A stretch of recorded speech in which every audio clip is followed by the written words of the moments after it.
Hello dear YouTube friends, it's been 2 years since I made the last Ibanez Prestige setup guide videos, and as you can see I have sold my Ibanez and I have another guitar, but this shouldn't bother you because the setup of the Floyd Rose or the edges is really the same. As you can see, first you have to block your tremolo that it won't go down when you untie the strings, and as I have found, the best way to do this is to use some paper. I have a dictionary, an old dictionary, and it's really great because it's soft and it doesn't damage nothing, and you put it just here, as you can see, and it's really perfect. And now on this guitar I have to tie the neck a little bit, and it's always the best for once a time that you turn it just like this and a little bit back, because with this you get the best results. And so I'll put it in like this. Now I will turn it, I will tighten it a bit and a little bit back, and just a little bit more like this. So perfect.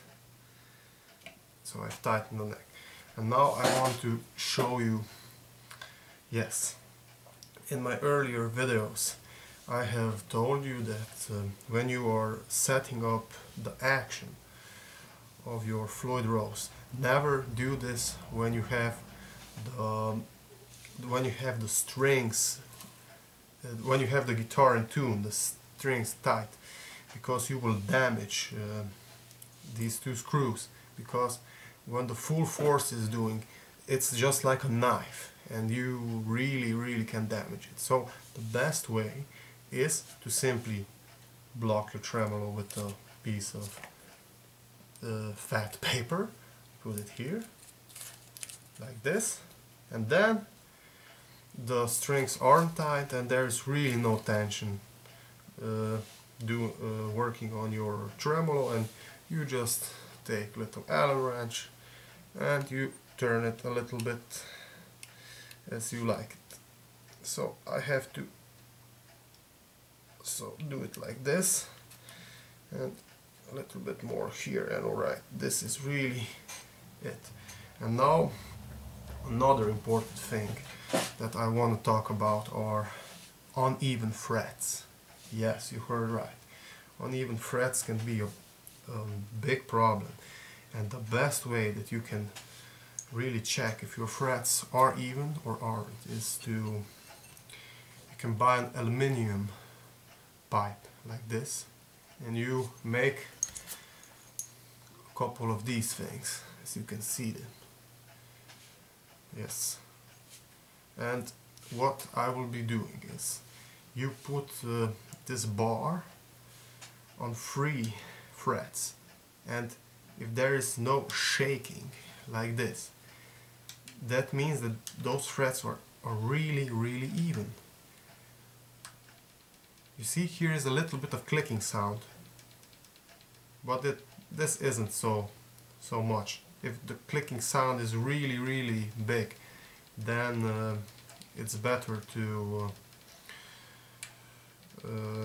take care of your frets. And the best way to do this is you have a piece of wood, and you take this, and you this shouldn't be bigger than the size of your frets, and you just make a little canal in it like this, you see.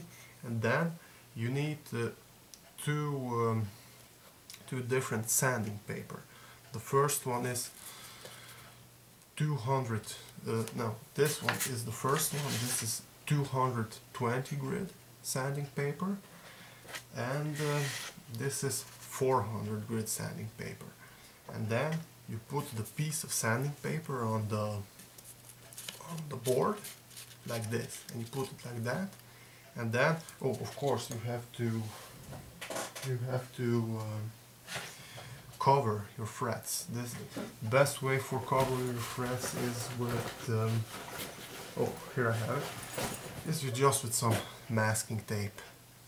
You put 2 pieces on each side of the fret, and then you take this like so, you see, and then you carefully, first with the 220 and then with the 400, and the last step is to take some steel wool like this, steel wool. You can see this steel wool. Take a piece and then you just polish the fret, and this is practically it. This is the best way that you can really get great results. You see, this guitar is really great made. There almost isn't clicking. It's really nicely made. Yeah, and I will show you a couple of more things that I have learned. Okay, so if you have a dirty fretboard, I always recommend to clean it. This is a great Dunlop product that you can use for this job, and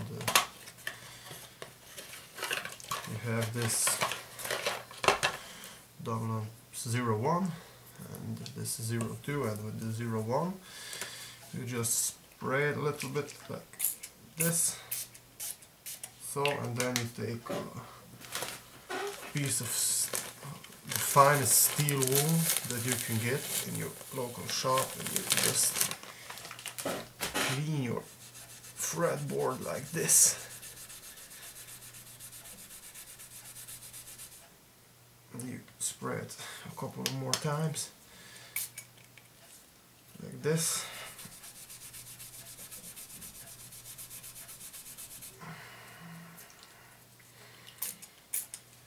So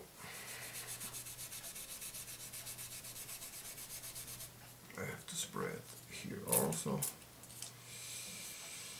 This really takes all the dirt out of your instrument, because of when you play, your skin, if you have some dirt on your fingers, this all goes into the fretboard, and this ain't so good for your instrument. So this is really a good way to clean your fretboard really nicely. So I have cleaned it, and now wait some seconds.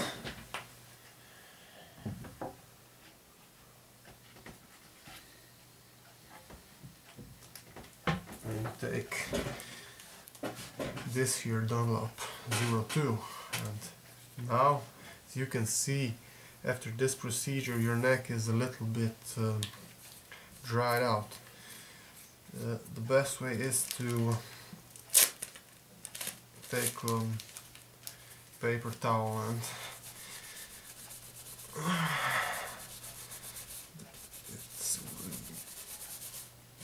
so you clean it with this, and now you have to put this here on, because it will really give your fretboard the right moisture that it needs. This is a special oil, and it's for those fretboards. It's really good. So you try to put it in the best way you can, like this, to better see, and this, so.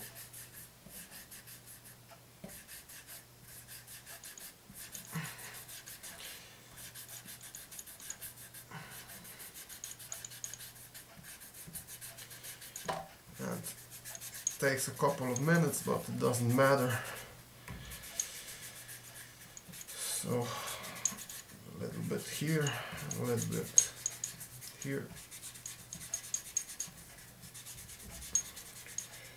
So now we have used this, and now you just take again this little towel here and you just push it in like this, so your neck will really be nice.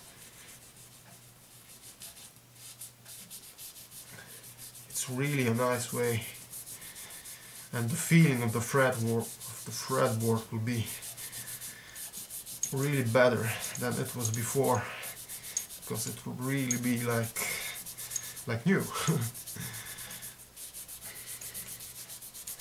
So, well, this is it. So, dear YouTube friends, the last thing that you should do is to check out how the neck curvature is. The best way to do this is you take a capo and you put it on the first fret, like this, and then you will be putting your finger on the last fret, and on the 11th fret you will be using, I have a piece of paper from Dario packing. This is really thick, and you will put this here where the 10th or 11th fret is, and you'll put it in. And if but always, you should always be doing this when the guitar is turned like this. That's very important, because when you have it like this,